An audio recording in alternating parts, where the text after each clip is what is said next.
This was my basketball number back in the day. Episode 40 of Clash of the Podcast. You guys know where you are. You are rocking with Conrad Cushman of Everything Pro Wrestling, Sean Hubbard of Hubbard Wrestling Weekly. He's got you covered for all of the combat sports that you guys need: boxing, MMA, pro wrestling. We talk about it all. Sometimes we get into it on here. We're talking some pro wrestling today. We've got a lot to get into. We're going to be doing a giveaway for Impact Wrestling Against All Odds. We're going to be talking about the card here for a second.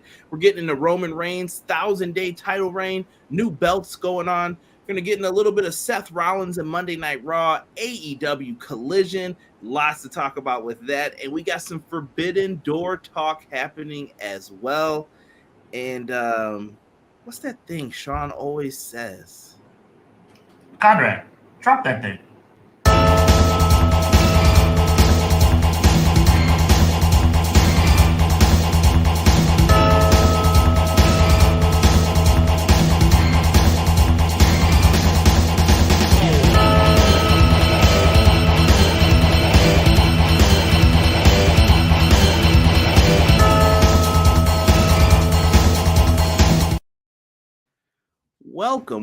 Welcome. Episode 40, baby. Feels so good. It feels so good. Sean, how are you, bro? I'm blessed, man. Feeling really good. Long work day, but I'm happy to be here, man. This is it continues to be a blessing to work with you, my brother. Awesome time. Always a good time. Now listen, we're gonna get into this early. Let's tell you guys how you can support the podcast. Number one, with free help. You don't have to give us any money, anything like that. You can like the video if you're watching live on YouTube with us.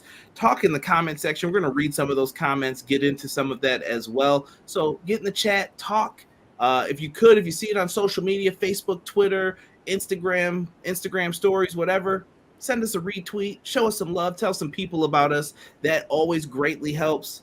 And that helps us run these great contests we get into. Shout out to our partners at Fight TV. Who are helping us give away this Impact pay-per-view Against All Odds coming up this weekend, or Friday, excuse me. It's going to be good stuff. It's going to be great. We appreciate everyone who's checking us out. Audio listeners, leave us a 5-star review. That's on Everything Pro Wrestling and Hubbard Wrestling Weekly. That helps boost us up. That helps us get suggested with some of the best podcasts. I know we're up there now, but we want to be a little bit above them. Yes. So give us that boost. Give us that 5-star frog splash on top of that review. We would appreciate it. To the chat. We got a lot of people in here. Joel, first one in the house, saying, hey, guys. What up, Joel? Sir Quills in the house. What's up, Conrad and Sean? Chat, once again, my favorite part of my Monday evening, Clash of the Podcast, episode 40. Let's get it. LA Night Voice. Yeah. Happy to have you here, Quills. Happy to have you here.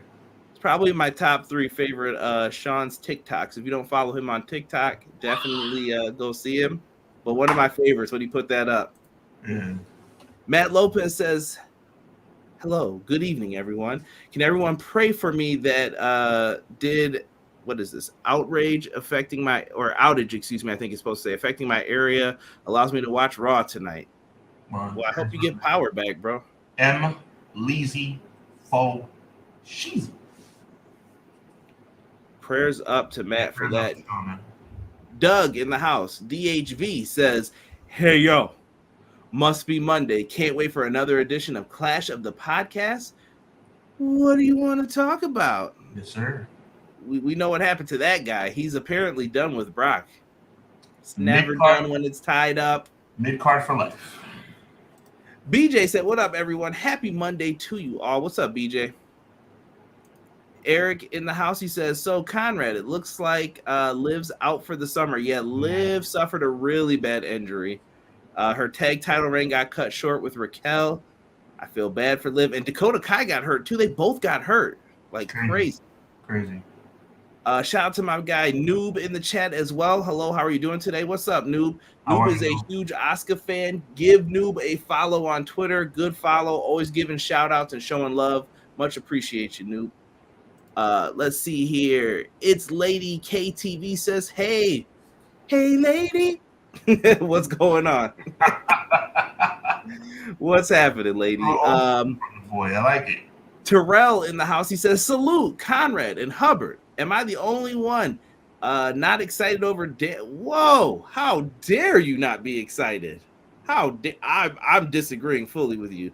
Deus and Okada would have preferred Okada versus MJF at Forbidden Door 2. We will be getting into that as well. Indeed. Sean's going to get an earful about Punk tonight. Oh, you know how this is going to go. My. The beef is on. McKinney in the house. Yo, I'm here to talk wrestling and let you know that the big gold consolation is better than the big mustard W. Let's go. Okay, nice.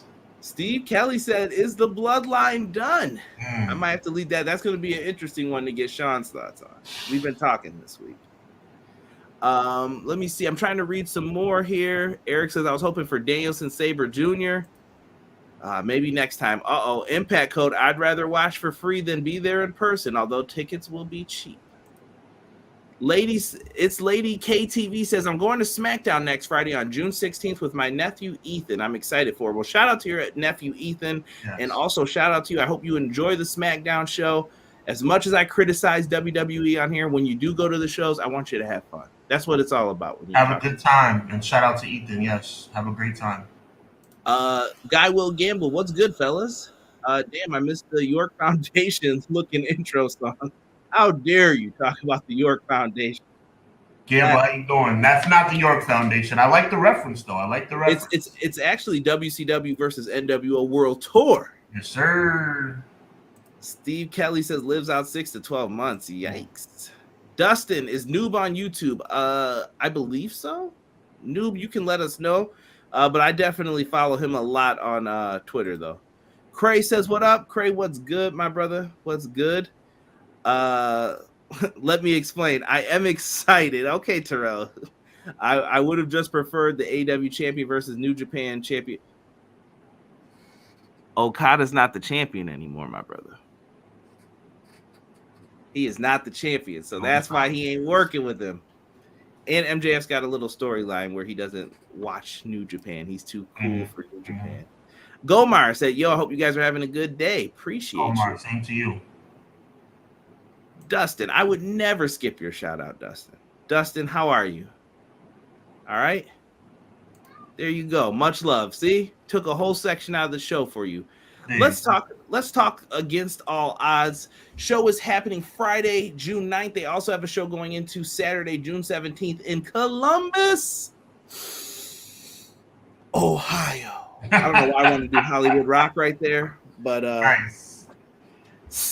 Sacramento, I won't stay. One of my all-time favorites. One day we may have to do like a rock countdown of our favorite rock moment. We'll be in here laughing for days. I like days. Talk crap in his sleep. Rudy Poo Candy. Know your role. Know your role, jabroni. Let's see here. Oh, wow, I've lost track. Thank you, Kyra. No, that's what we're here for. That's why you guys listen to these shows. You can't keep track with all of wrestling today. If another wrestling company comes out, I'm tapping out. Dead serious. Noob said everyone saw the Crockett Cup last night. It was fun, but the NWA gave the women some time, especially the NWA women's title match. I'm pretty proud of Natalia Markova, then disappointed. I did not get to see some of the matches on that card. I missed part of them, but I did get to see the ending of the Crockett Cup. I thought it was all right. Yeah, it was passable. It was an all right show. I was a little hurt. I was kind of rooting for the heels there to win the cup in the end, but they didn't get the job done. They gave me Doom vibes. Let's see here. And we're going to be talking about that momentarily, guys. I see people asking about Raw, Steve Kelly, and Dustin. We're going to get into all this stuff. So save your questions when we get to that section, and we'll get into it. I promise you guys. Against All Odds, it's happening Friday, June 9th, live on Fight TV. If you guys don't win the code, I would still recommend ordering this show. For all the Impact haters, stop hating. Tired of it. All right? Get out there, do the right thing, show some love to Impact Wrestling. Especially if you like the product, that's the only way that this thing is going to grow. I agree. Only way it's going to grow. So I am going to share my screen here, and we are going to look at this card real quick. All right. And like I said, you guys can watch on Impact Plus as well, Impact Wrestling Ultimate Insiders. I pay for it on YouTube as well. I get it. The main event right now, we have Steve Macklin. It's the Mac Militant. He's going to be going up against Alex Shelley, defending the world championship. How you feeling on this one, Sean? I mean, I don't think that I've done this in a while where I've just literally just gone against all my judgment, all my better judgment, and literally just went with my heart. I'm totally going with my heart right now. There is nothing in the entire wrestling world other than Jey Uso being world champion in WWE than seeing somebody like Alex Shelley or Chris Sabin, but in this case, Alex Shelley become the Impact World Champion. That would be amazing. I don't think it's going to happen, but Alex Shelley becoming the world champion, that would be awesome. I think it would be cool for a short title reign for him. Oh, I don't know why. Okay. I don't know why. I think it would be really cool only because Chris Sabin got it before, you know? So you're kind of like, why not? Why not give it to Alex Shelley? And these guys have been pretty loyal to Impact because I'm surprised they haven't been scooped up by somebody. Agreed. Unbelievable. And Alex Shelley, let's all remember, he was in NXT at one point in the Dusty Cup. Yes. I love Alex. The Motor City Machine Guns are one of my favorite teams ever. Yeah, they're TNA's had some classic tag teams. Motor City Machine Guns, Beer Money. Yep. The Voodoo Kin Mafia. Just kidding. I'm kidding. You're right. I did like 3 live. Right, but let's be nice today. All right, I'll be nice. He doesn't deserve it, but I'll be nice. America's Most Wanted too. Oh yes, they were really good. I even liked when it was AJ and Daniels for a little bit. They were a tag team. We had some good teams, bro. Team Canada. What was Nick Aldis' team called? Because we're about to talk about him. I forget. Oh my goodness! But Rob Terry, Magnus, and Doug Williams. That was another classic team. Yes, sir. You're talking right, brother. First ever 8-4-1 match. So my understanding of these matches are you will have 2 4-man teams. Whoever wins will then compete in a 4-way match, and whoever wins that will then become the number 1 contender. So you're looking at your match here, and one of these guys is going to win on that team. Who do you like for this one, Sean? I mean, it has to be Nick Aldis, right? I mean, we all think that he's going to ascend to a world championship match. Well, hold your horses here now. Let's look at both sides. It's pretty balanced, bro. No, I mean, Moose is legitimate. I mean, we all know that PCO is one of my favorite as far as what's in my heart. Bubba Ray, you never know what he kind of negotiated. Bully Ray. Yeah, I'll go with. Oh man, I'll go with Nick Aldis because I look. You're right. There is cause to pause, but I will go with Nick Aldis as I think his destiny is to become the Impact World Champion. I feel like someone can upset him too, because in a 4-way he doesn't have to be pinned. No, I feel you. You're right. Heath would be up in that mix too. Jonathan Gresham is someone who else I could see getting a title shot. I've been talking about it for months. Gresham and Bailey are 2 guys who could definitely get up in that mix as well. We also have another main event caliber match. Trinity and Deonna Purrazzo are going to team up to go up against Giselle Shaw and Savannah Evans for the knockouts. This is going to be a great matchup as well, I think. I got nothing bad to say, but you got to go with Deonna and Trinity. Almost a foregone conclusion that Deonna and Trinity win, and then Deonna turns on Trinity. It's just the right thing to do, folks. Agreed. It's best for business. We have an Impact Veterans Collide. Eddie Edwards versus Frankie Kazarian. Who needs this dub more to be taken serious? Frankie Kazarian needs to retire. I mean, for the love of God. You think who's got more miles on him? Him and Eddie got to be around the same. Yeah, that's true. I'm just saying, Kazarian, I mean, he has no heat right now, bro. I mean, he's like literally like fledgling, like swaying in the wind. I don't know, man. There's just nothing behind him right now. Like, I think he made a mistake in his character. Like, I don't know. I think Kazarian loses because at the end of the day... Wait, time out. I got to get into this for a second. Yeah, sure. What is the mistake that Kazarian made, in your opinion? I think that he's better in a team, in a group situation. I don't think he has the charisma or he's an athletic guy, but I don't think he has the charisma or the mic skills to be a singles competitor. It's crazy that this dude was like he's the first ever like AEW tag team champion. Right. I agree. I just think that Kazarian has too many limitations as it relates to what it takes to get over as a singles competitor.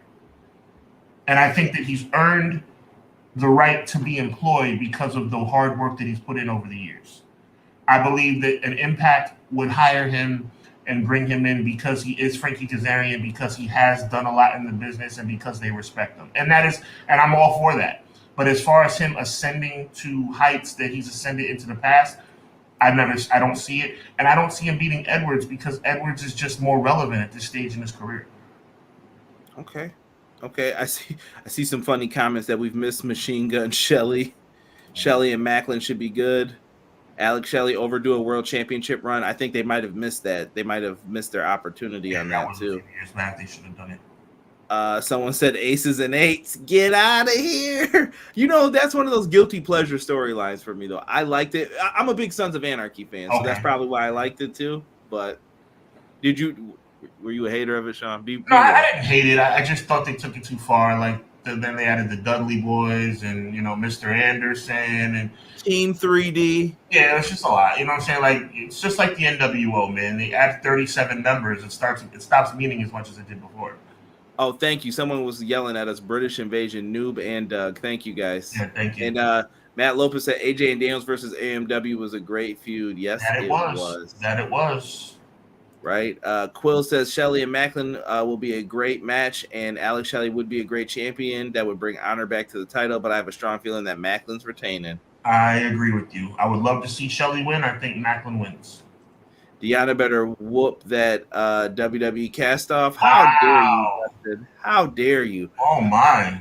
A lot of people got the love for Deanna Purrazzo, though. I get it. She's like the homegrown. But I love Trinity also. Yeah, that's a fact. It's Trinity's time, baby. You're gonna be sad, but it's okay. Bibis. Push Jonathan Gresham and Speedball Mike Bailey, please. I think they will, Quills. I truly believe that as well. I think those are two guys who could be your world champions. I also think Chris Bay and Ace Austin, if you can keep them long enough, could be guys also in that mix as well. Eddie and Cash should retire. Woo! Look what you started. What you started. I'm not disagreeing. I mean, if I had to choose one, I would choose Kaz to hang them up respectfully. But if both left, they both have put a lot of miles on their bodies, and sometimes the gas tank runs empty, man. It is what it is. It's all good. Father Time is undefeated. Sometimes people take him to the limit like Tom Brady, but they still fall victim to Father Time. X Division title rematch. I'm taking Kazarian to win that one as well. Oh, wow. Yeah, I'm going to take Kazarian. Really? I didn't see that coming. Okay, nice. I just think Eddie's been there for a while and he's protected. Kazarian, these are the guys who you need to build up other people, but you got to give wins to guys so they can mix it up. X Division title rematch. You got Trey Miguel versus Chris Sabin. Do they let Sabin do it one more time? Yes. I'm very confident. Yes, I'm very confident Sabin walks out X Division champion. I would not be upset if they did it. I'm taking Trey Miguel. I'm going to go opposite of you, but I wouldn't be mad if they gave the Machine Guns the titles on this night. Okay. Even for a short bit. What is it going to hurt?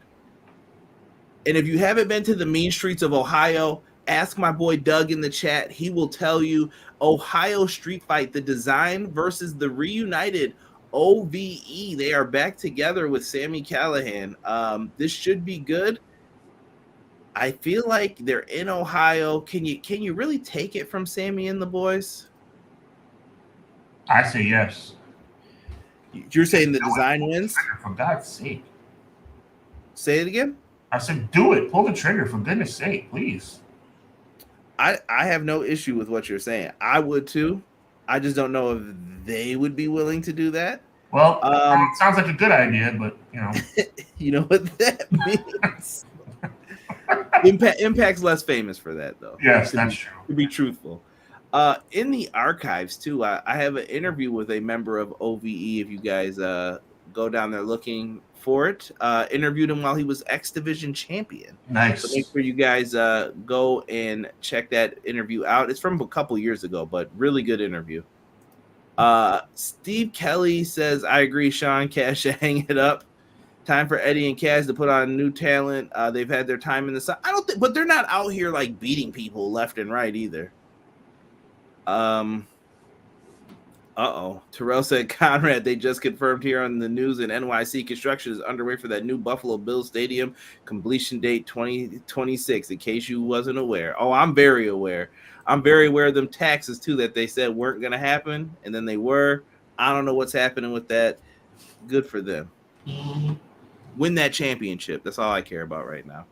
Tag titles. The team of ABC, Ace Austin and Chris Bay versus the Good Hands here. I think this is going to be a match that puts the Good Hands on, but you can't take the belts off of ABC, in my opinion. I think ABC is one of the most underrated tag teams in the world. I think taking the titles from them would be criminal at this stage. They've deserved them for. I think they waited super long for them. I feel, in my opinion, a little too long, but not my choice. But they deserve it. Dog collar match. Masha Slamovich versus Killer Kelly. What are you thinking on this one, Sean? I think Killer Kelly gets it done. I mean, it's a toss-up. I think it's really dope that Impact's taking the old school route with the dog collar match. It's definitely innovative. I think it's definitely outside the box as it relates to females in the match. And I think it'll be a good show. I think Kelly gets it done. I would like to see it happen. I'm taking Masha Slamovich. We're very opposite on this card. We are. Good Lord. I think someone's catching that snowplow. Okay. So that's just my prediction. I think she's going to get back into that world title mix because I couldn't believe they didn't give her the belt in the beginning, but the timing just didn't feel right with the stories with Mickey and Deanna and everybody else. It just didn't feel like the right time. I think they're going to build her back up towards that championship. Slamowich's finisher should be called Slamowich. It could have been, but you can't go wrong with the snowplow.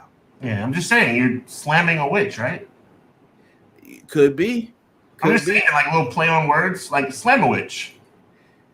Slamowich with the Slamowich. That works. It sells itself. Now, how do you feel about this digital media title? We got Joe Hendrick. And what about Dirty Dango? Oh, please. Please. This takes this card. That match takes this card from a B- to a C-. First of all, the name digital media title makes me sick. Why? Why is it like that? Oh, it's a play on the television title and we're living in the digital media area. It's stupid. Everything doesn't have to be updated and remixed and changed and maneuvered and manipulated. Stop. But I believe in Joe Henry. That's the only part of him that I like is his music. And Dirty Dango is just not relevant anymore. You know, we're a long way from this. Right? So my answer of who's going to win this match is who cares? Give me Joe Hendry for the 5. Joe Hendry.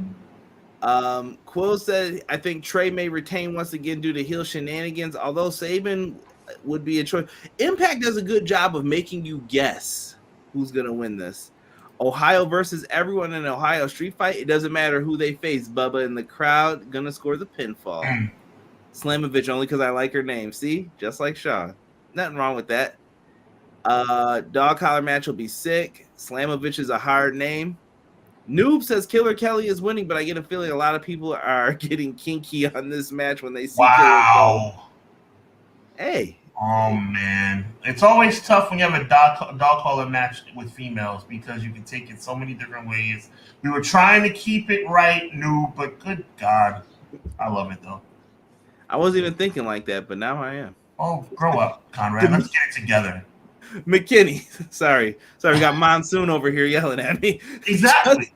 McKinney says, just because they can doesn't mean they should. The dog collar match is going to be a downgrade to the show, but there will be blood. Someone yelled digital media over 24/7 title. Joe That's Hendry not saying much. That's not saying much. How you going to hate on the OLED title like that with the left face?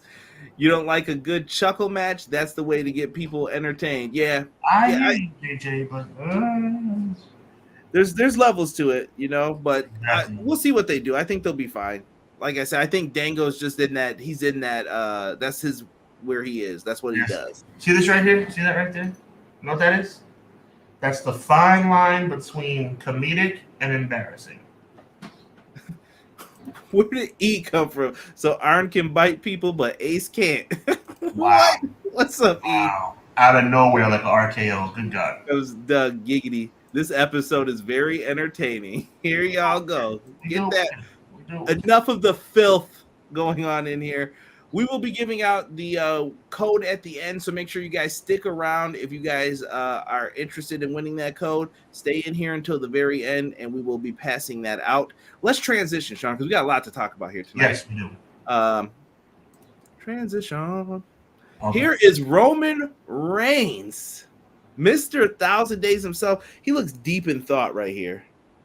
Deep. You know what he's thinking? I'm going to tell you what he's thinking. I've been champion for 1,000 days. I'm the best wrestler in the world right now. And they couldn't take more time to construct a better belt than basically the same belt I had before. That's what he's thinking. Bro, I saw a hilarious video. I don't know if it was on YouTube Shorts or TikTok because I can't remember. Sorry, folks. But somebody definitely had up, bro. Every time they revealed the new world title design since The Rock did it. And it's hilarious that it's the same belt. The reaction gets worse and worse and worse. Same belt every single time. Yo. Oh, I was in tears. Freaking tears. Do something different. I mean, it's embarrassing. Since The Rock changed the belt in 2013, the belt has been it's been complete, just minute changes and changes that mean nothing. The belt is trash. It's complete garbage. They mean well. I can't even be serious here. This is something I really wanted to get into with Sean and live chat. I kind of want your opinions on this as well. The Usos and Roman. Did you hear the noise he just made? Do you see his face right now?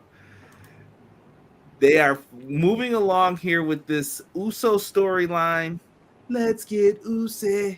And Roman Reigns had his ceremony interrupted by the Usos, and it looks like it's on and popping.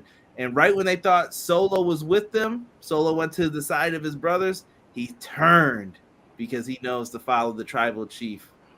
Sean, what's happening here? Where's this going? I'm handing you the floor right now, bro. Come on. Head up. Head up. Come on. I know you got something to say about this. For 6 months, these idiots in World Wrestling Entertainment have been spoon-fed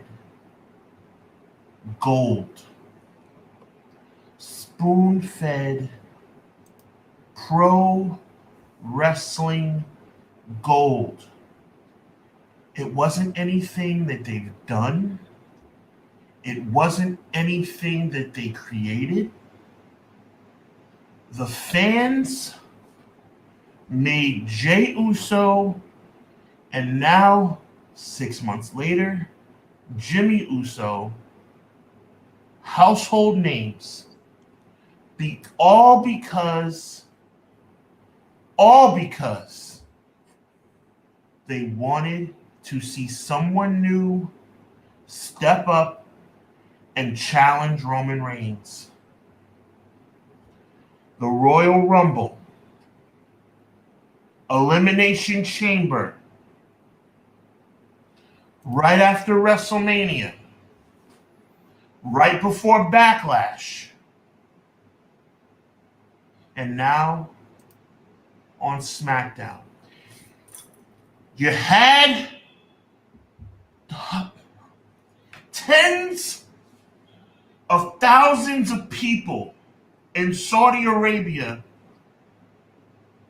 going ape crap crazy when Jey Uso kicked Roman Reigns in the head. You had the pro wrestling world on pins and needles for 6 days waiting for SmackDown because we knew that finally we were going to get something that we wanted. Finally, they were going to pull the trigger that they should have pulled with Jey 6 months ago. And when you finally, seemingly make the right decision to tilt the scale away from Roman Reigns, and you have Solo Sikoa do nothing more than walk from one side of the ring to the other, and the fans give you more of a reaction than they've given you for any match on the show, and you decide that you're going to have Solo Sikoa turn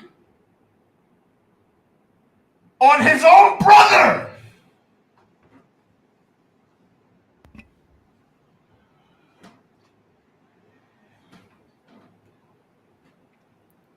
WWE,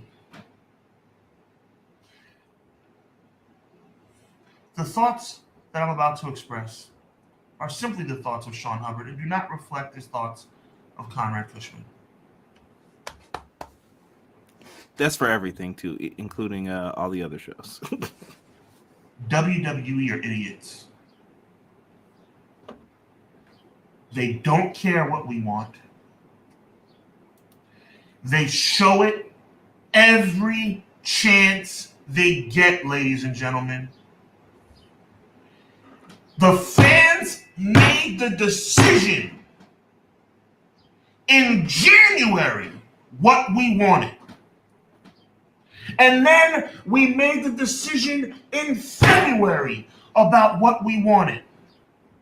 And then we made the decision in April about what we wanted. And then we made the decision about what we wanted again in the first week of June. They don't give a crap. And you know what's going to happen? And I'm going to give credit to Conrad on this part because I'm starting to think about it and I'm starting to believe it. This is going to be a full circle swerve, and the Bloodline, not going to have a heart attack. The Bloodline are going to probably get back together. WWE doesn't care about what you want, ladies and gentlemen. It's quite clear. Think about Sami. Oh, they gave us Sami Zayn. They gave us Sami Zayn. They gave us what we wanted with Sami Zayn. Look where he is now. Look at those reactions. Thank you, Conrad. Sami Zayn? Really? Did they capitalize on Sami Zayn? No.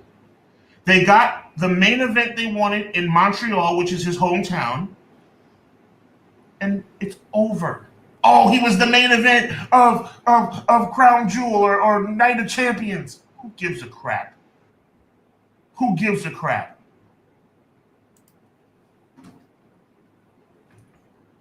WWE is going to do what WWE wants to do. They don't care about what we want. They've never cared about what we want. And they never will care about what we want. I'm going to go on the record. Chat, let me know if I'm right or if I'm wrong.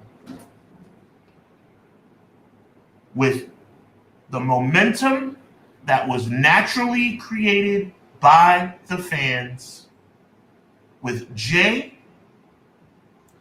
with Jimmy now, and even for a split second with Solo. Yes or no? Any one of those three could have been ascended into the world championship picture. And WWE took it all away because they don't give a crap what we want. That's the bottom line.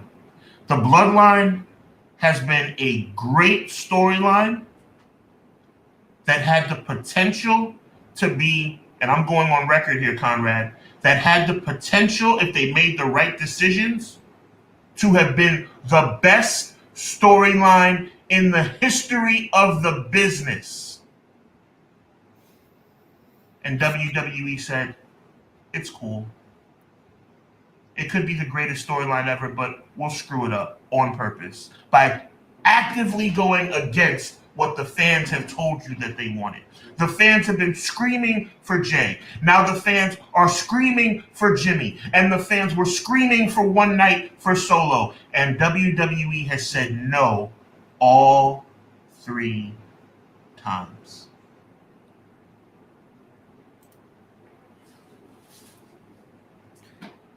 This storyline, in my opinion, now this is my opinion, this is leading to a big pile of nothing. WWE are the kings of pro wrestling of wasting your time. They are going to waste your time with this. I've told Sean, you have 2 ways you can go with this right now. You're either going to do a 4-way where everybody's going to fight each other. Solo gets sick of Roman. Roman's sick of the Usos. The Usos are sick of all of them. And each guy's in their corner. Jay being the, I kind of still want to make this work between everybody, but nobody wants to listen. Solo, I'm the enforcer. I can take out all of you if I wanted to because I'm that good. Jimmy, I'm tired of Roman bumping his gums to me talking this mess. And Roman, everyone needs to get in line. And you know where Heyman's going to go. But they'll probably tease Heyman and Solo maybe. You know what I mean? They'll do something like that. And then you get the 4-way match. Roman comes out on top. Blah, blah, blah. And the moment you think Roman's in trouble, they'll all come back together. This is going to lead to a big... You see the sandwich I'm holding? It's a nothing sandwich because that's what this is going to turn into. And you're going to be like, wow, they really wasted all that time for months to get us to the same point that we all know where they're going to. They got to go to WrestleMania 40 with this. It's crazy. I'm surprised that so many people still like the storyline. I personally am a little like, okay, you know what I mean? Like, I'm just like, no one's got phones. No one's going to do something about any of this. And I wanted to progress a little bit faster, but they're taking their sweet, sweet time with this. And I can't be mad at them for doing long-term booking, but it's rough in my opinion, what they're doing. That's you know, there's been a lot of storylines in the history of the business, and we don't always get what we want, right? That's not what this business is all about. Sometimes we can't get what we want. But I just don't understand. And I see some people agreeing with me. I see some people telling me to chill. That's fine. This is supposed to be a business for the fans. When the fans are happy, the business flourishes, right? The fans wanted what they wanted for 6 months, and WWE has not given it to them.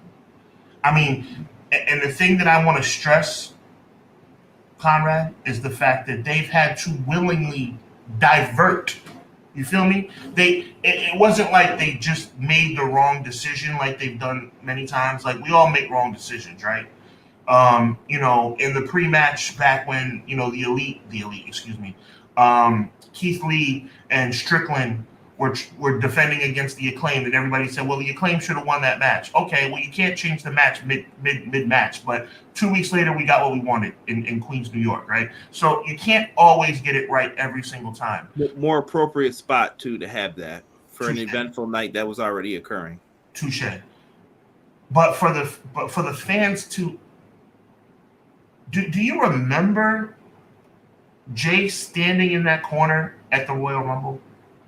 Do you remember Jay standing across the ring from Roman Reigns at Elimination Chamber? Do you remember how the crowd went crazy when Jay hugged Sami Zayn just to turn on him 5 seconds later?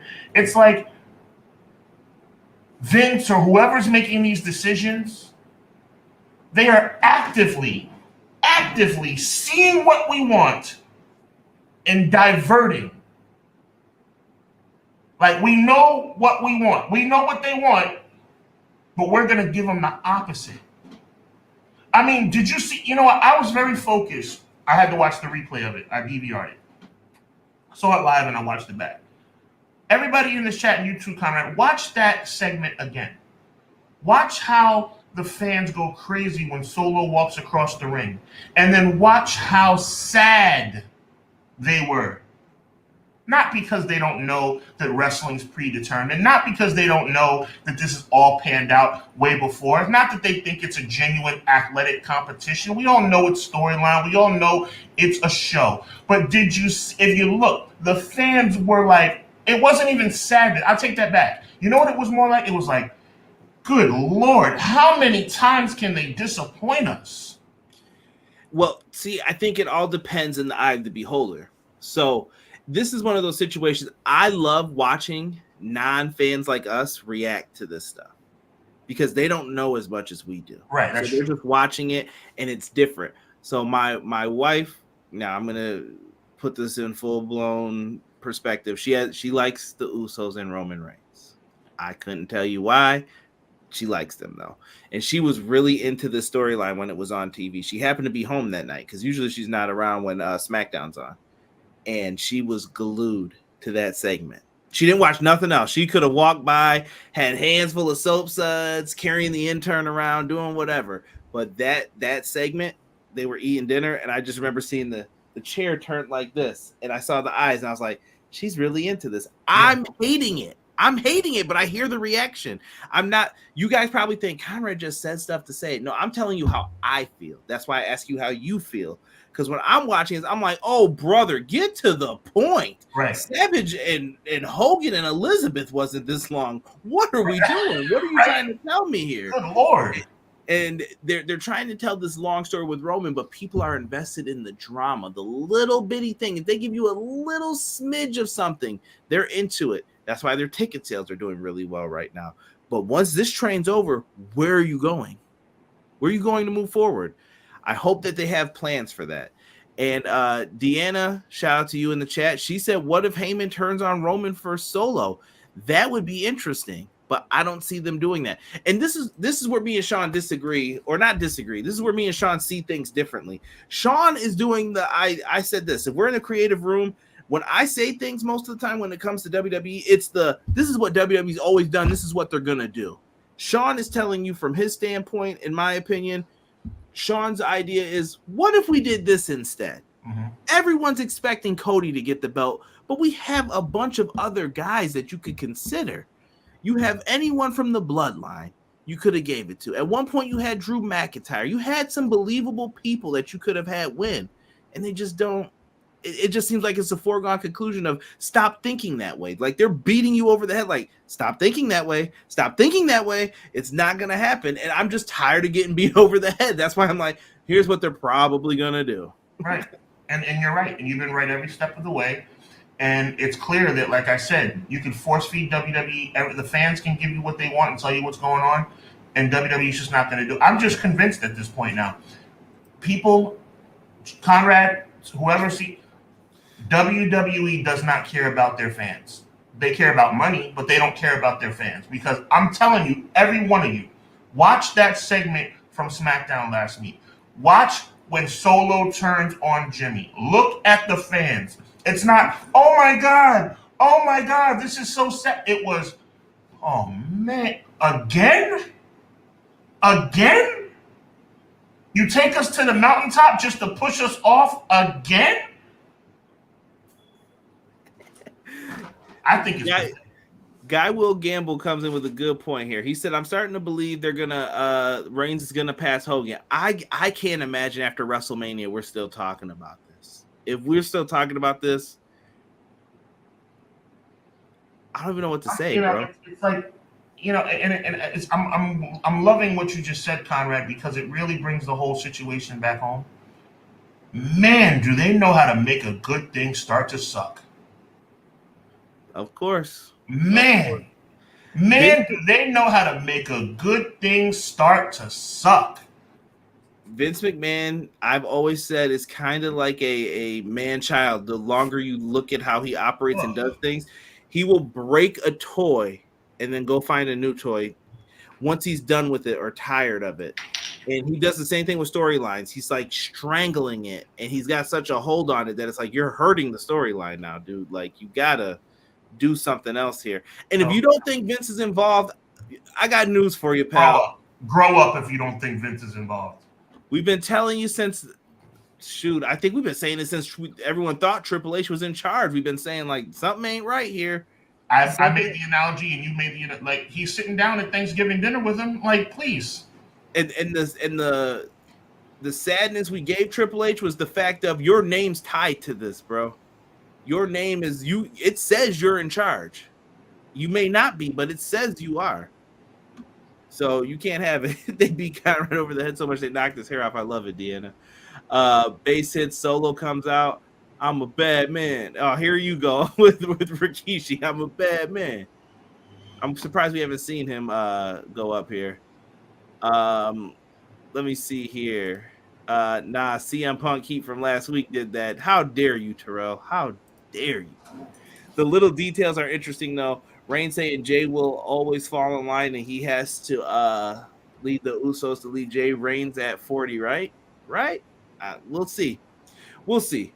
We got a lot to get into, so I'm going to keep it moving on this. Trust me, the Roman Reigns saga is far, far from over, especially on here. But tonight, Monday Night Raw, he got pinned last week, but he's getting a title shot this week. Damian Priest versus Seth freaking Rollins. How you feeling about Seth's title reign so far? Shout out to AJ Styles being on the show. This is why I brought that up. Thank you. Thank you for telling me that draft matters so much. Thank you. Stop believing in this draft. I've been saying it since I started this channel. The draft is a lie. It is a lie. It just doesn't exist. It's not real. They were going to wait a month. They couldn't help themselves next week. Heyman, visitor on the phone. What are we doing?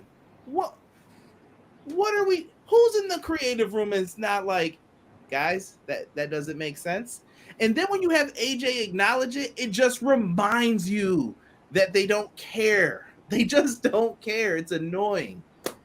You announce a draft, and then you have 4 SmackDown guys in a World Championship tournament for a belt that's supposed to be exclusive for Raw. It's like, WWE is hot garbage. Like, and the competitors, you have some of the best competitors in the world, bro. AJ Styles, Seth Rollins. I like Damian Priest. I like Judgment Day. I like Rhea Ripley. I like Cody Rhodes. Roman Reigns, the Usos. I love the Usos. WWE, they don't care. They do things that don't make any sense. Like you said, the draft might not as well. What draft? The draft is not real. Saying it for years. Doug, where's Doug? Doug knows. I've always put in the Facebook group, what draft? It doesn't exist because they just do. You're better off telling us the truth. Just say we're going to do a soft split and people can go wherever they want. I would respect that. Tell the truth. That would be a good idea. You know what that means. Why does this nobody deserve a world heavyweight? Well, hold on now. To be fair to Damian Priest, I like Damian Priest. I like Damian Priest too. He put over Bad Bunny. Now, it's how you're saying this depends on how you're saying it. Are you talking about from his character standpoint? I think he's talking about how we know that he's not going to win the title. You got to give him a chance. Let's see what this guy can do. I think tonight's his night to, I always say, show your behind. Show me what you can do. That's another problem, Conrad. That's another. See, I see what Dustin's saying. I see what you're saying too. That's another problem. You put a guy in a world title match that you know he's not going to win, like Bret Hart versus Virgil, right? And it's like, okay, so what's the point here? Now look, to your point, because I want to give you credit, Conrad. There is another situation. Do your homework, kids. Bret Hart versus 1-2-3 Kid on Raw. 1-2-3 Kid, Sean Waltman showed out. We all know he wasn't going to win the title. He should. Now is that what you're talking about? Damian Priest just needs to come out. I'm saying that you may have an opportunity to elevate yourself from it, but this is WWE in 2023. None of this matters anymore. Exactly. I don't know how you get over. See what draft? There was a draft. I stopped asking questions when it comes to WWE's writing. I feel you guys on that. All right. When you figure it out, please let me know, JJ. Conrad, it's Losers World title. That doesn't see. That's the other thing that doesn't help. Damian Priest got pinned last week in the tag match, so he's getting a title shot this week, and it's just not. You're supposed to be trying to elevate this title, and honestly, it just feels like you just put a title over the Intercontinental title just to do it. You know what I'm saying? I don't. Look, why would Gunther want that belt? Gunther's title's got more meaning than that right now. The premise of having a world title on Raw because Roman is a part-time guy, it sounds good in theory, but you can't sit up here and say it's a Raw exclusive belt. Nope. Doug did come up with a reason here. He said it was an open challenge and he answered first. You don't got Pierce coming up with contenders. What are you doing backstage? Kayfabe question, obviously, but you know what I'm saying. Like, he got pinned last week. I would have laughed if he came up to me and was like, "Yeah, I want that." By the way, real quick, Finn's gonna interfere, and Finn's gonna get the title shot at the pay-per-view. You can keep that going. In case anybody was wondering what's gonna happen next in this epic storytelling writing of WWE, they suck. Good God, man. Good Lord. Well, when you're writing for an audience of one, the draft is a farce. How many times can I say it? To quote Sean, it's one of my favorite quotes. A dud like WWE is a dud. Thank you. For free agents. I will say I thought it was interesting that they let Ali and Baron Corbin show up on NXT. I saw that on the social media realms. Priest has already done that, though. Priest should be getting a title shot when he's a legitimate contender, not tonight. The problem is that Priest lost all of his momentum when he lost the United States Championship. Yes, that's where they messed up big time with him. To be fair, Seth put out a tweet for an open challenge and Priest answered. But I mean, okay. Can I say this? All right, I'm going to say this, and this goes for AEW too. The open challenge thing, it's an easy out. It's too easy. Like I wish this was liquor. It's just soda. I wish it was hard liquor. This is how WWE makes me feel, but it's nothing but soda. I'm just glad it's not that Tussin. I see the double cup, that Texas tea as they call it. But what I'm saying is, okay, you did the open. When Cena did the open challenge, it was unique every week. It was something different. But now we got one for this belt. AEW's got it for the trios titles. It's just lazy. Come up with contenders. Build a story. What happened to the night after a pay-per-view? The champion's in the ring. The champion gets interrupted. I want my opportunity. What happened to just, I mean, if it ain't broke, don't fix it. What they're doing now is stupid. What happened to, you remember, listen, and I don't like WCW, but here's JJ Dillon. Mean Gene, tonight the board of directors have decided that there will be a new number one contender for the World Television Championship against Scott Hall, and it will be Sting in that very ring tonight. We will have a championship. Like, that's all you got to do. It's not hard. Even if it's via social media, like from the desk of Tony Khan, it has been determined that there will be a new trios number one contendership match tonight. Do it. Do it. I don't know. I just think that some of it's just like, when they do stuff like that. I know that they did it, but And you can't be mad when people are losing interest in this. I'm talking about us, some of the people in the chat. We're losing interest in this. I'm not keeping up with WWE social media. Oh, by the way, nice job with the announcement with Twitch today. You should have did that months ago when you were kicking people off the platform, and they probably lost people who were going to subscribe to them. This company sucks. They were trying to take all your money, and everybody's like, oh, I'm so happy to work here. Glad that everyone's back. What did you just say? What? Did you just say this company sucks? WWE sucks. They were taking money from wrestlers. You've never spoken like that before. I know, but the Twitch thing really made me mad, right? Because one thing I stand on that I get mad about is the independent contractors thing. I don't like when you say these wrestlers work for Vince McMahon. Technically, he acts like that, but they don't. You're not my boss. I don't have a boss. You can write what you want. I signed a contract. That's what we're going to do for a certain length of time. Vince cannot tell you how to dress. Has he? Of course. Remember? People got yelled at in the company for that. CM Punk, they said that they didn't like how he dressed backstage. He's a punk rock kid from Chicago. How is he going to dress? I want everyone in suits every week. You can't do that. That's illegal. But for some reason, this stuff just happens and no one says a word. No one bats an eye. And Deanna said a few people were still using Twitch still. Yeah. And I'm glad for some of those people, but hi, Deanna. Welcome to the right side, Jocelyn said.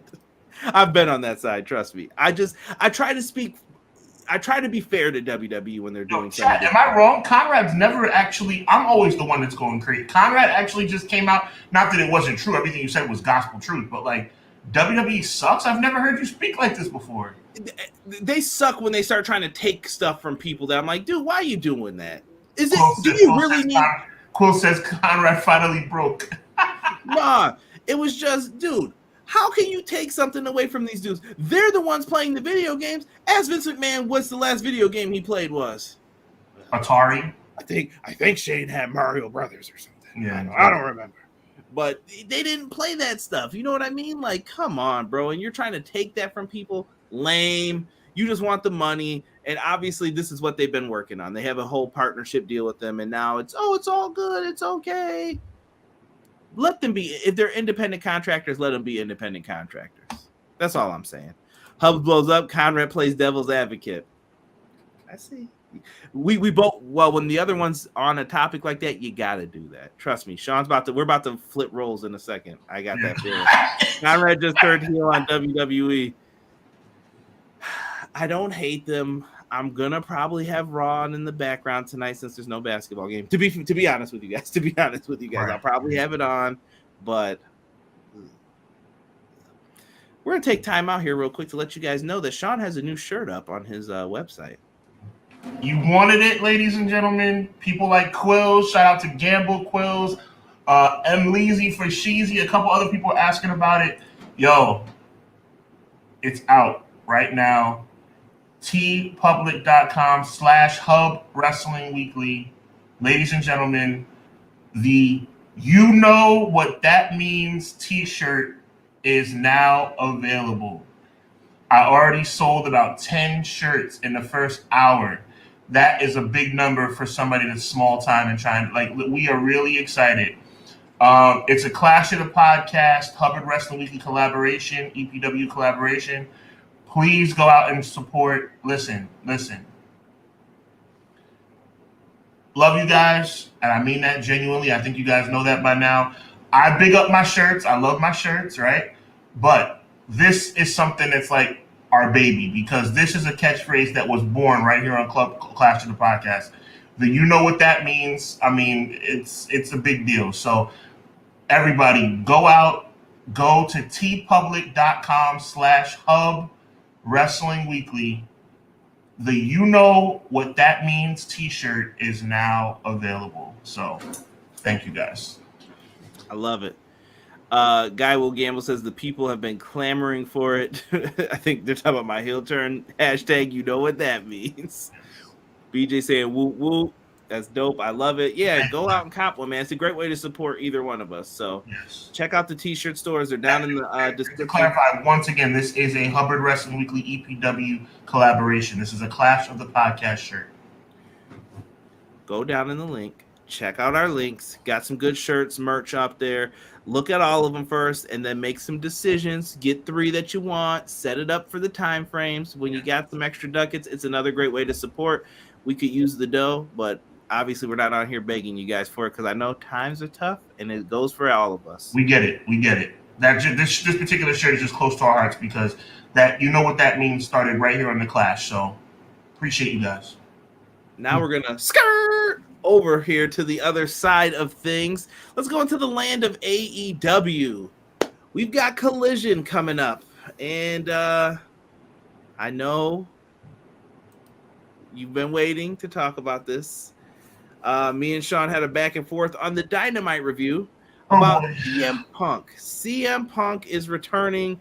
He was announced for the United Center. He did move some tickets for the event, and they've had to open up some more. Saturday, June 17th, CM Punk will be back. As a fair person, I don't ever want to hear you guys say that I haven't been fair about this. I have my own opinions, but I've always let the other person talk when it comes to this. CM Punk is back, Sean. I hope he's back for good reasons this time. Hopefully there's no more issues and blow-ups and all of this. I am not one for this brand split if that's what they're doing. It hasn't been officially announced yet still, but I'm not feeling this split that Tony Khan's attempting to do. I feel like he's trying to skirt around problems that he needs to tackle.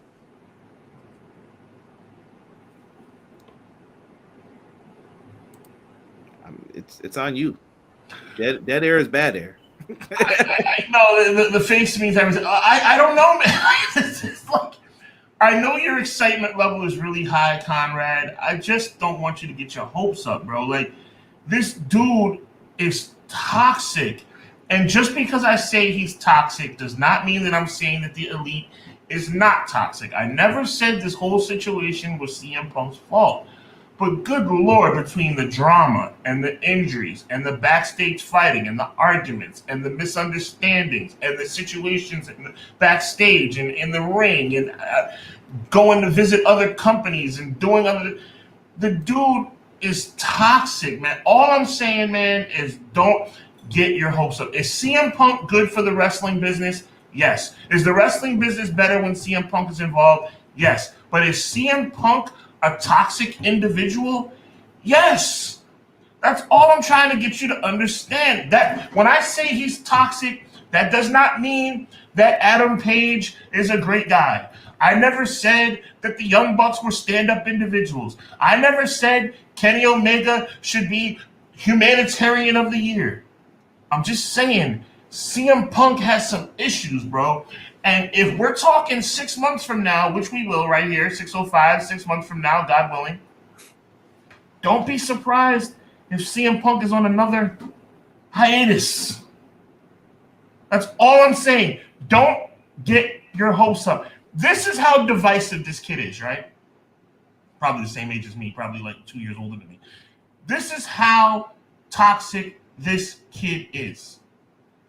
They had to create his own show so he doesn't have to share a locker room with the guys he's been fighting with. If that ain't toxic, I don't know what is. And I'm going to say it for a third time. Just because I'm saying CM Punk is toxic does not mean I'm saying all the other guys are not toxic. They're a problem too. I'm just trying to say that come Christmas, when we're doing our, I don't know what, the Christmas week episode of Clash of the Podcast, and we're talking about how CM Punk took his ball and went home again, don't be surprised.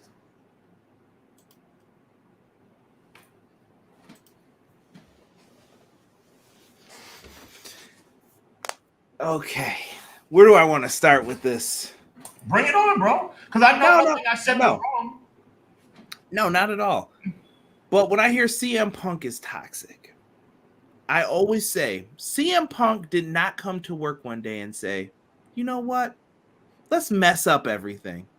I'm in the mood to mess up everything. I don't think that's ever been CM Punk's intent. From my personal opinion, could CM Punk communicate better? 100%. I think that's one of the bigger problems. But it's the wrestling business. You can't let people know how you think because they're going to use it against you. It's just the old school mindset. You don't tell people what you're thinking. You're not going to sit in the car and be like, hey, I got this promo idea. Can you listen to it for me? 2 weeks later, you're going to have someone else out there doing your idea. You know who had the Hall of Pain idea for Mark Henry that he used? Brodus Clay. It was his idea, not Mark Henry's. How did that happen? You played yourself, right. And they'll just take your ideas, but you're told, come up with something for yourself. Let's see what we can do. No, they give stuff to people. Remember when CM Punk got a Slim Jim deal and Vince said, we'll give you Edge instead. No, CM Punk got the Slim Jim deal. What are you doing? Now, well, that's not the guy you want. You want John Cena selling Pepsi. No, we want CM Punk. That's what we asked for. But that's the stuff, the games that people play and do. So why CM Punk hasn't guard up? I get it. Here's the weird thing though. There's an elephant in the room you need to acknowledge, Conrad. What, the toxic? No. Maybe you're going into it. Go ahead. No, bring it up. No, that's the elephant's the toxicity. Go ahead. I hate the word toxic as well. Okay. Due to my job, my shoot job. Because I hear that word a lot these days, and I think it is a cop-out word for so many times when it's I don't get along with someone. Another word I don't like? Bully. I do not like that they're bullying me. Are you bullying a child if you tell them to eat broccoli? No. But people use that word like that today. Oh, you're bullying me. You're trying to make me do something I don't want to do. You're bullying me. No, I'm trying to help you understand things, and that's not how people see it. So I think these terms are getting misused. Toxic is anything you get near or get around, you bring down. CM Punk brings things up. No. You said CM Punk is better for the wrestling business. Yeah, when he's there, when he doesn't have an attitude and doesn't take his ball and go home. I've also heard another thing, and people got mad at me for this in a different podcast I was in. I mentioned the fact of CM Punk's injury prone. I kept hearing that from people, and I'm like, oh, that's funny. Would you say Bryan Danielson's injury prone? What do you mean? Bryan Danielson's been on TV every week. I'm like, he hasn't wrestled since Revolution. Can I answer that question? Go ahead. And I'm saying I'm leading with the fact that, and I'm telling the chat right now, I know Conrad to be a highly intelligent human being, both in real life and pro wrestling. So I'm leading with that. You're missing it, bro. Daniel Bryan gets a pass because Daniel Bryan doesn't cause problems. That's the answer. Yes, Daniel Bryan is probably more injury prone than CM Punk. But do you see Bryan Danielson on the microphone cussing people out in a media scrum? He gets a pass because he doesn't cause trouble. Go ahead. He says troublesome things. I won't bring it up. But come on, man. Come on. Go ahead. No. I think CM Punk confronts issues immediately to their face when they happen. Because here's what I'm thinking. Ace Steel worked backstage, right? Someone is telling CM Punk what was being said backstage. There's more to this story than we would know. Mm-hmm. In wrestling, how do you think you get on top? You've got a supporter in the back, and they're like, yo, you should push this dude. Mm-hmm. It could be, put your favorite wrestler's name in there. It doesn't have to be Punk. And then let's say someone's like, I don't know, Steph. I don't think he has it. Why do you think he said that? Someone has said that about him backstage, and then it gets to him. Now are you supposed to be like grit your teeth and be like, hey, how's it going, bud? No, you're gonna be like, dude, screw you. You said something bad about me getting money. This is the part I think people don't get. This business is huge. And one of the things where people are talking about, oh, he's not a draw anymore. CM Punk's not that. CM Punk told you they did this. They've ruined him. His name is ruined. I'll give you that. That's a good point. Drama and all that stuff. And like I said, Sean, my main issue is how come CM Punk's name is in everything? I'm sick of CM Punk. Of course you would be if every podcaster, everybody who talks about him every single time, it's all negative. Every single time. I work for AT&T, right? I work for AT&T. Fictitious, by the way. I work for AT&T.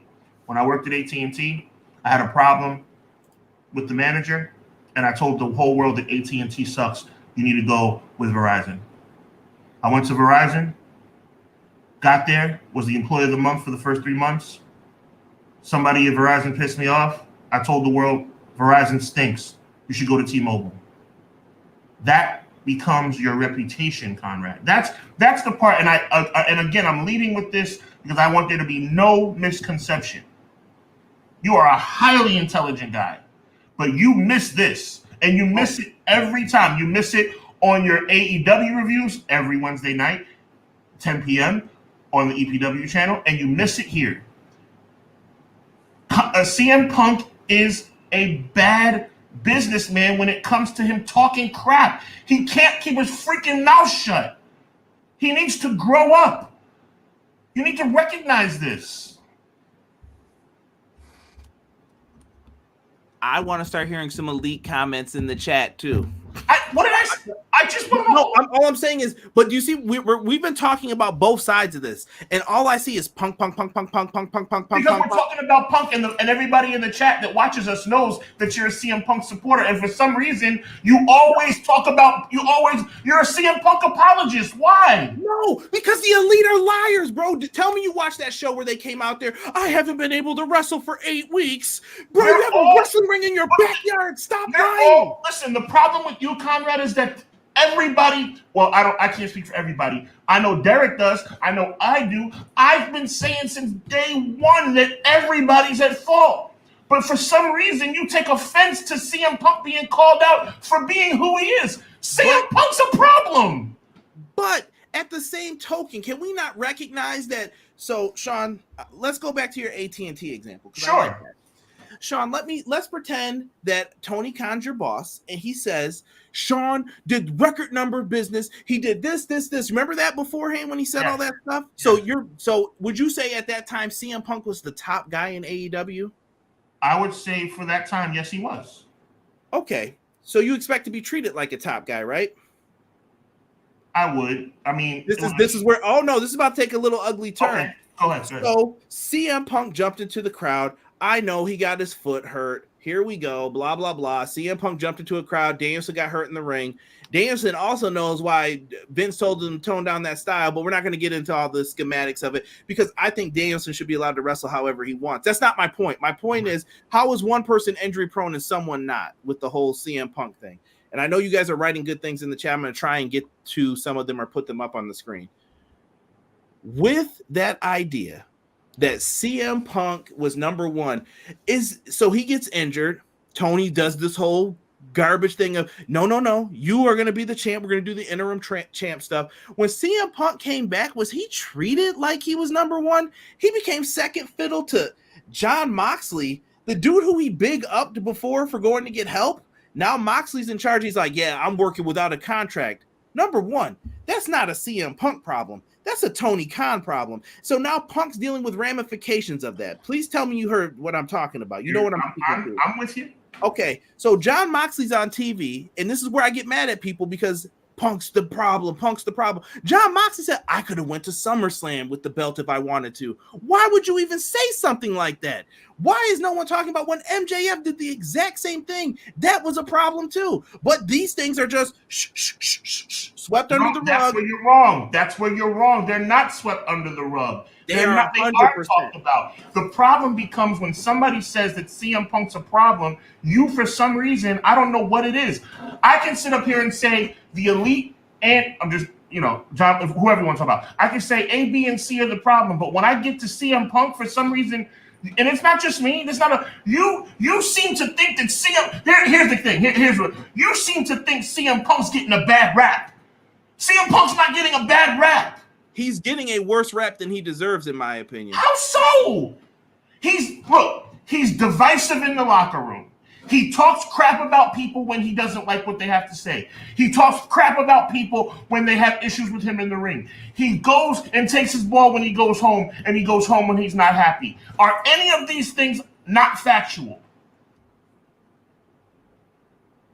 You are correct. So, thank you for being honest about that. So, when I say that CM Punk's a problem, CM Punk's a problem. But see, I think it's deeper than that, though. So here's the other problem. How is the whole locker room offended by something that CM Punk said? I'm pretty sure he would have said your name if he had a problem with you, because he had no problem name dropping that night. So I couldn't imagine, and I'm making up a name here, I couldn't imagine a Jungle Boy being offended by what CM Punk said that night. Why are you offended? I would have said Jungle. I got a problem with Jungle. He already mentioned the EVPs. He mentioned Tony. He said everybody's name he had to say. The locker room's mad at him. Okay. And this is the same stuff that goes on with the Britt Baker Thunder Rosa drama on both sides. This is the same thing that goes on with a lot of other people. Andrade, Sammy Guevara. You get into it. You put the name together with it. Fine. And certain people are walking around and they walk on water too. Chris Jericho, Moxley, Danielson, the Elite, they all have some type of power. You're telling CM Punk he's your number one guy, but he's got Jericho saying stuff like, yeah, he'll never work here again. What is this, bro? What is this? Is this Tony's decision or is it their decision? We're the locker room leaders now, and we're walking around doing this. You made the guy the locker room leader who held you up and caused a problem with all of it. Like, some of this stuff just doesn't make sense to me, Sean. You get what I'm saying? Like, I respect the frustration. Right. And then you got Brian Alvarez talking crap every day, doing those little snide comments on his show. I get why Punk's mad. And then they released that letter thing about he's a problem to women in the wrestling locker room. I wouldn't like that. I take that with a grain of salt. That was rough. I agree with that. But yeah, I know it was a letter from years ago, but I would be really, if you, yo, I hope you guys never meet me, because if you guys ever did something like that to me, there's going to be a problem, and I'm going to step to you about it. And I'm going to be in front of you. By the way, as you should. And people don't do that anymore, though. And so we're not disagreeing on much, Conrad. We're not. What we're disagreeing on is what I think you're disagreeing on when it comes to Deanna and other people. You are being a CM Punk apologist, not for no reason at all. Let me finish. Not for no reason at all. You're saying that he's been mistreated in the business. Nobody's disputing that. But that does not give you free license to think that you can say and do whatever you want in a company that doesn't belong to you. If this was the CM Punk Federation, say whatever you want. You work for a company. You are disrespecting your boss, who is sitting right next to you on a live internet feed of a media scrum. But Sean, one of my favorite lines, who the hell do you think you are? But was he not disrespected? But see, when you know the full story with Punk, this is the other stuff that he probably can't talk about because he signed NDAs, but when he was putting that stuff up on those stories, Jon Moxley said he's not losing to me tonight. You're okay with this? Yeah. I'm hurt. I guess I don't know when he mentioned he was hurt. That was in the story too. I'm hurt. How am I supposed to go out there? The doctor will clear you. I haven't even been looked at. What do you mean the doctor will clear me? Do you see why he went up there like, yo, what is going on here? And he probably knew he was hurt from the tricep injury. He knew something was off already. He had to be like, yo, I'm done with this garbage, bro. And I'm playing these games, and he already knew who he was dropping the belt to, MJF. I just get the frustration. Like, this dude did this, he did that. Guess what? I'm about to do it now. Since everyone can do whatever they want, I'm doing it now. So let me ask you, let's fast forward 6 months. We're here Christmas time, and CM Punk has had another altercation in the back. Doesn't matter who started it, because at this point it doesn't matter who started it. CM Punk has another altercation in the back. CM Punk had another argument with Tony Khan. CM Punk had another argument with the Elite. CM Punk had another issue with Jon Moxley. CM Punk had an argument or a fallout with Chris Jericho. And CM Punk is going home again. Then what? When are we going to give some accountability to Phil Brooks? It's not all his bag to hold. But you can't sit up here and say, because I've been mistreated, because I've been whatever, that gives me free license. You know, whatever the pay-per-view is in the fall or whatever, winter time of AEW, and where the pay-per-view just went off the air, and CM Punk gets on the microphone and says, you know what, Tony Khan, you're a freaking idiot for letting these idiot kids come here and think that they're better than me, because I'm the best in the world, and there's nothing you can say to change my mind. And you know what? When we sat down in pre-production, and you decided that this idiot was going to win the title over me, how stupid are you? That's the reason why WWE is always going to kick your butt. And are we going to give CM Punk a pass for that too? Listen, situational things, though. Oh, come on, Conrad. That is ridiculous. That's the most ridiculous thing you've ever said. No way. Listen, but here's the problem, though. I'm not bowing down to this company. Sean, who runs this company? Tony Khan. Does he? Well, okay. He had the locker room. Okay, fair enough. I see my point. The Elite hired half these people. They are all their friends. Colt Cabana, Jungle Boy, Luchasaurus. You hear the ridiculous things that they've been saying. I don't go to Billy Gunn for advice. Like, Sean, add these things up, what I'm talking about here for a second. Mm-hmm. They have the locker room. They control the locker room. How is CM Punk ever going to be happy there? Honestly, you're probably setting him up to get pissed again. Can I ask you a question? Let me ask you this question. That ridiculous, and I admit, I went way over the top with the hypothetical I just came out with. That hypothetical I just spit at you. Let me ask you this. Is it that outside the box that something like that could happen? What, that CM Punk would go off like that? It's not out of the realm. Now, my follow-up question. How crazy is it that I just came up with a bananas hypothetical example of what CM Punk can do 6 months from now? A ridiculous off-the-wall hypothetical. And you think it could actually happen. And you don't think this guy's a problem? I think it can happen because he will say and do anything to get that reaction. He's one of the most interesting people in pro wrestling. You're missing the point, bro. You're missing the point. But you're missing the point. What I'm saying is he can say something and get you involved and bring you in. He's smarter than he's not an idiot. He knows why he went to Monday Night Raw. He kept his name out there and he was like, if you're not going to make my name good, then I'm going to make my name good. And he always supported Naomi and Sasha during that whole garbage that happened in WWE, and then when they became Mercedes and Trinity, he was there for both their first matches. He kept his word. Now, was he being really nice to fans? Yeah. Like, I keep it a buck. I know he's out there like, yeah, I'm gonna be nice to you because this is what I do right now. Like, I'm trying to get my name back in the good graces. But you have to understand, the Elite are not some like, oh, they play the role of, we've done nothing wrong. Like I said, they presented themselves on that TV show. I haven't been able to wrestle for 8 weeks. You have a wrestling ring in your backyard. I'm sure you were talking to Tony. Stop lying. And if you go and watch them walk around backstage, all of their little puppy dog friends are following them all the way around when they're getting interviewed. Look who's in the background of those things. I'm just saying.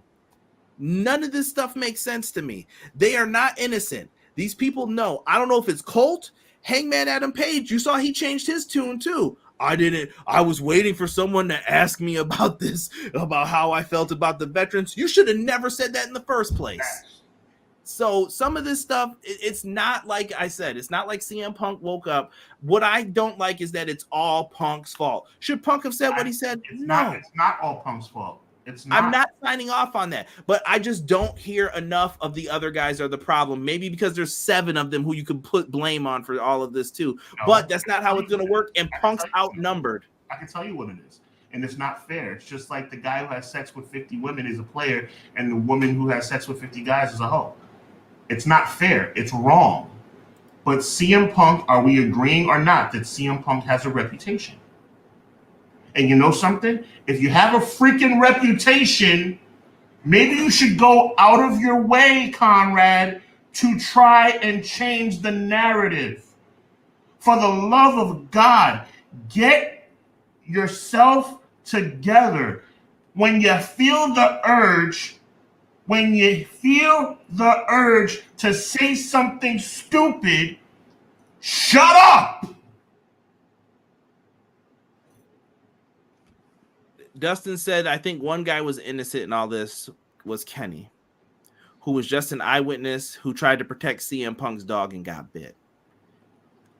Very true. But once again, I will always say this. If I have a problem with somebody and then you come and surround me, that's not street smart. Folks, do not ever do that. Do not ever. If your friend says, come with me, I have a problem with this guy, do not do that. Especially if you can't fight. Do not do that because you are going to get rocked. I see people saying we're better than Fox Nation in First Take. We would be here all day talking about this. All right. I don't know what's going to happen. Let me say one more thing, though. Let me say one more thing. There's nothing, and I'm going on the record. You, Conrad, the chat, and God, there is nothing I would like more in my wrestling fandom than to have CM Punk come back and everything go well. I don't wish any bad on him. I'm a fan. The brother just needs to learn how to chill. That's all I'm saying. Just chill. Absolutely. Deanna brings up Punk can say whatever he wants, but if someone else says it, CM Punk never does anything. I don't know why. How is Brandon Cutler not fired? He spoke out against Jim Ross, and he definitely quote tweeted that CM Punk thing. I'm sorry if I'm Tony Khan. and you don't have any value to me, he should be say that because I don't want to degrade him as a person. He should be off the roster by now. I agree. Yo, kick rocks, bro. You know why you're here, all right? And they got you here. And I'm not. The Young Bucks are talented. Don't get me wrong, but you're there because you're their friend. Your boy Positive. Well, our boy, because I like Positively E also, but Positively E is firmly in your corner, Conrad. Oh yeah. And there's so many things to get into from this. Punk has an ego and suffers from PTSD from the way he was treated in WWE, and he's brought some of that luggage to AEW. That's why he acts the way he acts. But maybe so, Sick. That's a really good point. But you know what? New place, you can't. That chip on your shoulder is going to turn into a boulder, and eventually it's going to weigh you down. Oh, that was good. That was good. I didn't even plan that. That was good. Write that down. If y'all listen to Excalibur's tone from now until Collision, see, Robin them peep the things that I peep though. Someone's tone changes when it's time to talk about Punk. Oh, and we got a CM Punk announcement to do. This would, it would infuriate me so bad, Sean. I need you to explain to me what you're talking about. Listen to people's tone when they talk about Punk on the show. Okay. Just for the rest of the weeks. Just see if someone them up. Oh, okay. It just changes because of who they're friends with. It's weird. Like I said, that locker room is split. And trust me, Thunder Rosa, Andrade, Miro, there's a reason these guys are all going on the other show too. It's not just because, oh boy, we'd love to give them a free chance. They ain't feeling what's been going on either. I'm just saying. Touche. Some of them haven't gotten those chances too. Not everyone's an Elite fan. And I'll say this: I think Kenny Omega is an innocent one in here, and I saw another term I don't like in the chat. I'll leave that one where it is too. But I think Kenny Omega and Punk has a possibility of happening, but I don't. I heard someone say they don't think that it'll happen with the Bucks. What's your prediction on that, Sean? Is it all in? Oh, I mean, they're just saying a match at all. Like, will Punk and Kenny eventually work together? Punk will and Kenny will eventually work together, and they need to work together at Wembley Stadium. And I think AEW would be making the biggest mistake in their company's history if they didn't have that match. Right? Somebody said leave the nepotism hire alone. Wow. Hubbard spitting. Bucks owe their career to Creative Has Nothing For You and his Art of Wrestling podcast. That is, they have said that before. And Alvarez, you can go off all day about that. It's because their problems. It's their problems. Listen, we'll be here all day. All we can do as fans is sit back and wait and see what happens. That's it, bro. Punk's back. It's what it's going to be. I told y'all from the start of this podcast, Punk and Roman Reigns, it's almost been 52 weeks. They've been the topic a lot on here. A lot. And it's not over yet. It's not over. Bro, my hand to God, bro. If I ever saw CM Punk in the street, I would shake his hand and I would say, you're a top 5 competitor in the world.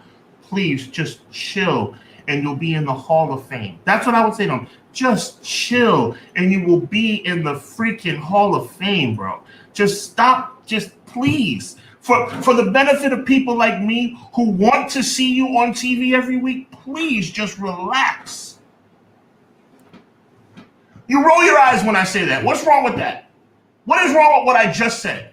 He's in the Hall of Fame already, in my opinion. Okay, that's a good point, but that's not the point. But the just chill, I think it's tough for him. I think as a person, it's you know people like this. Let's not lie. There's just some people you're like, dude, just let it go. It's okay. Me, you're talking me. I'm like that. You're like that. That's why I don't get how you don't say these things about no, but at the same time, it's like I'm not gonna let something like look. We talked about something earlier that was crazy, and it was like, oh, bro, I need your advice, and you're like, Sean, let it go, right? Before we came on the air today, bro, and you were like, Sean, let it go, and I'm like, you know what, you're right. But you know something, bro? As crazy as I am, bro, I'm not letting something stand in the way of my bag. CM Punk has let his personal issues and the chip on his shoulder stand in the way of his bag. That's the problem. Tell me I'm wrong about that. You should never let something get in the way of the bag. 100%. But like I said, though, I'm a really nice guy for the most part until it's time. And I think a couple people in the chat who actually know me have seen me in that role where I'm like, yo, bro, he's really in this dude's face. Like, I'm like, yeah, what's up? What do you want to do? What's up? What's up? And do I know better than to do stuff like that? Oh yeah, 100%. But have I been that person in your face? Like, what's up? What do you want to do? It can happen right now. Me too. Yeah. So sometimes you need that person to tell you to chill. There's no one up there though with Tony to tell him to chill. Maybe that was Tony's role to jump and be like, yo, you gotta chill, bro. You want to not do this right now? Like, we can end this right now. I mean, for the love of God, Conrad, another hypothetical, right? We're a week away from All In, and somebody says something to piss CM Punk off. Oh, your mother's this. Oh, your father's that. Oh, your dog is ugly. Are you gonna and you know what? And you're booked to be the main event in front of 80,000 people in Wembley State. You know what, CM Punk? Just shut up and walk away.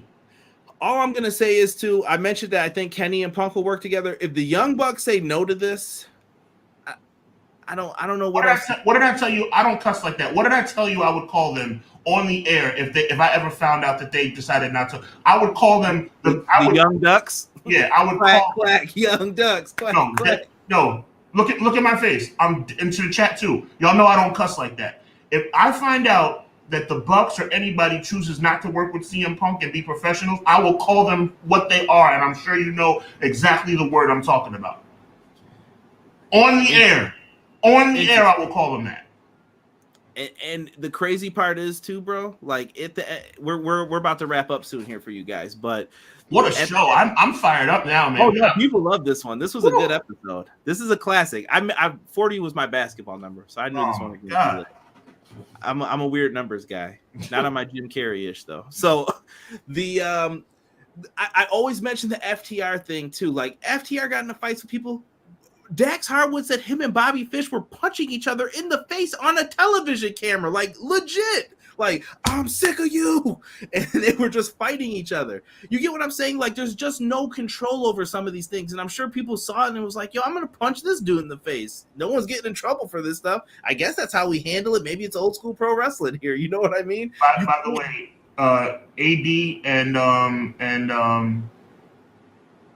oh my God, I think AD, McKinney, and Sick with it, I think, picked up on what I was talking about. And I'm serious too. I will call them that, and I will be glad to do it because I'm gonna tell you something. If I ever find out, look at my face, because I'm from the streets, bro. I'm from the streets. I have a good mother and a good father, and I am very thankful for them raising me right. But I have a lot of street in me. I just hold back on using profanity because I got a lot of love in my faith in God. But I'm gonna tell you something. If I'm going on the record, Conrad, you will hear some words come out of my mouth that you have never heard on the air before if I find out that CM Punk is turned down a match because somebody doesn't want to work with him for some petty BS reason. Oh yeah, and that. So let me get on Collision real quick too with this, and then we'll move on to the final topic.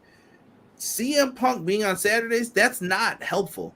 He's going to eventually say, yo, this is garbage that I'm on Saturdays because he's going up against more competition. And I'm sure they're sitting there like, yeah, we did a bigger number on Wednesday, though. That's not going to work. You cannot do a hard brand split because he's going to eventually say, put me on Wednesdays. Well, we can't. You know what I mean? How are you going to say something like that to him? Well, we can't. No, put me on Wednesdays. Like, if this show is tanking, what are you going to do? Just food for thought. We'll get more into this stuff. All right. No doubt. I mean, when you split the rosters, when you do a hard split of the rosters, especially when there's a personal situation involved, you want to be able to have the rosters cross over if you need to. And when you have a personal issue, it puts you in a bad spot, man. Right. Now, in the thumbnail, I made the thumbnail. I thought I had another match in here for us, but apparently it did not come through. So I'll take blame for that. But Forbidden Door matches announced. Hear them hands rubbing together like Birdman. Yes, sir. Oh my goodness. Forbidden Door, Will Ospreay is the #1 contender for the IWGP US title. Forbidden Door is going to have Kenneth Omega versus Will Ospreay. I don't care about nothing. Nothing else. Nothing. I was like, yo, this is going to be dope. I don't care. That one match sells out the building. Not even that. But then, I haven't even watched all of Dominion. I haven't even seen, all I've seen is the segment for this. When Bryan Danielson showed up and said, Okada They call you the Rainmaker, and when you go up against me, I'm the bleeping desert. I was like, yo, this is going to be nuts. That was fire. This is a match that he has begged for years since he left WWE. Bryan Danielson versus Okada is going to be money. I'm telling you, 2 banger matches certified. If they don't deliver, I don't know what else to tell you. Something bad must have happened in the match, because there ain't no way these matches aren't delivering. The only thing that concerns me is that, that's a legitimate double main event. It's like, man, do they have their work cut out for them, come August? Because I still say that Wembley has to be the biggest show in the company's history, but it looks like Forbidden Door is like, woo. Bro, that's why Double or Nothing I thought was hurt, because who cares about those shows? Toronto show was more sold out. People went and got tickets for All In. They don't care. And not a match has been announced. If you announce that Punk match, Punk and Kenny, or Punk and FTR versus, I don't care which way you do it, Sean. At this point, I'm like, yo, you can flip flop. Give me one or the other. That show is going to move some tickets. That is the biggest match AEW can do right now. You need to get these people in. You got the video game coming out. You're going to bring new fans in from that. I've mentioned it. I've told you. I've had friends who don't watch wrestling anymore. They're like, yo, I saw some new video game and it looks like it plays like the old AKI games. Like, what's up with that? The old Aki games. And I'm like, yeah. And they were like, dude, is this like going to be a fun game? I think so. I'm getting it. Dude, I might buy that. I might get that. And I was like, wow, it really works to get people back into the wrestling game. Yo, can I tell you something, bro? I'm kind of mad at you for this. It's because of you that I'm buying that stupid game. I hope it's as good as you make it out to be. Yo, by the way, if you have not checked out the YouTube shorts, you have to, bro. Like those stinking shorts. I'm saying it right now. Those stupid shorts I'm saying stupid because I had no intention of buying this game until I saw his YouTube channel, and now I'm buying the game. Subs went up a lot from that, and I did not mean to keep that picture of those kitty cats up. And I say kitty cats because of the intern. The people are starting to get to know us, man. Like, they know I don't cuss. No, they know I don't cuss like that, but they know exactly what word I was thinking about. Oh yeah, and they all want it to happen too. Just so you will say it. I know. Listen, I can see the EB and Petty and stream on Saturday nights. The first Collision airs. Would it surprise you, Jocelyn? It wouldn't surprise me. Wouldn't surprise me at all. But what are you thinking about this Forbidden Door card, Sean? Are you Mr. New Japan? Like, are you loving this? Is this a great idea? I've heard the argument's always been, this is for the internet fans. This is for the podcasters. I don't know why they're doing this. This will never sell. That was the talk last year. It was one of the best pay-per-views, in my opinion, last year. I'm a big New Japan guy, and I anything that's a proponent of putting them into a bigger audience in America, I'm all for it. I was live covering for Hubbard Wrestling Weekly the supercard that took place in 2019 between New Japan and Ring of Honor, which was one of the most historic shows in 2019 in the history of the business. So Forbidden Door last year and now this year is amazing to me. I love it. New Japan deserves more shine, and they're going to get it. I just hope it's sustainable. That's all.